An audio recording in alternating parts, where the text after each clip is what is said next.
Welcome back to the show. Today we're diving into the real estate market, and let me tell you, it is getting weird out there. Weird is definitely the word. We're seeing this classic seasonal slump, but underneath that, the tectonic plates of the market are shifting. Exactly. We've got new data from John Burns Research and Real Brokerage that paints a pretty complex picture.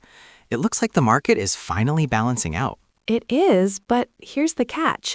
Just because sellers are losing leverage doesn't mean buyers are jumping for joy. Right, let's look at the numbers. According to the John Burns survey, 59% of agents reported weaker than normal sales in October. Ouch, that is a significant chunk. It is. And get this, prices are actually down year over year in 8 out of 10 regions.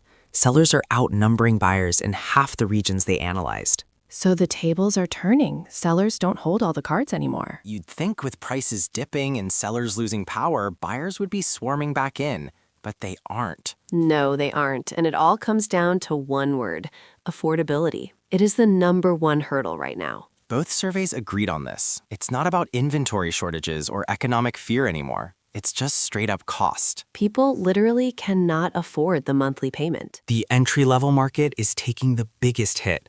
The Burns survey showed 57% of agents seeing weaker activity from first-time buyers. That's the poorest showing of any segment. Basically, if you don't already have equity to roll over, you're stuck on the sidelines. It's brutal. Even in markets where inventory is rising, the first-timers just can't get a foot in the door. $80,000 isn't exactly pocket change either.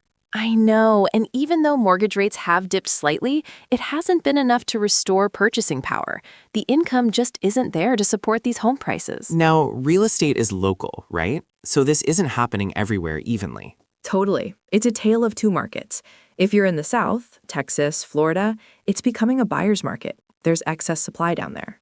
But if you go to the Midwest or Northeast, Total opposite. Sellers still have the edge because inventory is lower, and frankly, homes are more affordable there relative to income. Let's talk about the sellers for a second. Prices are flat or down, but are sellers accepting that reality? Short answer, no. More than 2/3 of agents said pricing a home correctly is their biggest challenge. Let me guess, they're still thinking it's 2022. Exactly. They are anchored to those peak prices from 2021 and 2023. They haven't mentally adjusted to the new market yet. Well, they might need to adjust soon because the bidding wars are over. Completely. Only 16% of resale contracts saw multiple offers in October. That is historically low. wow, so the days of putting a sign in the yard and getting 20 offers over asking price are officially in the rearview mirror. For now, absolutely. With all this gloom, slow sales, stubborn sellers, you'd think real estate agents would be depressed. Surprisingly, no. 57% of real brokerage agents are actually more optimistic than they were last month. Really? Why? They're using the downtime to invest in their business. They see a recovery coming eventually and want to be ready. It's a net positive outlook for the next year. So what's the forecast for the next 6 months? It's tepid. Nationally, only 34% of agents expect good sales.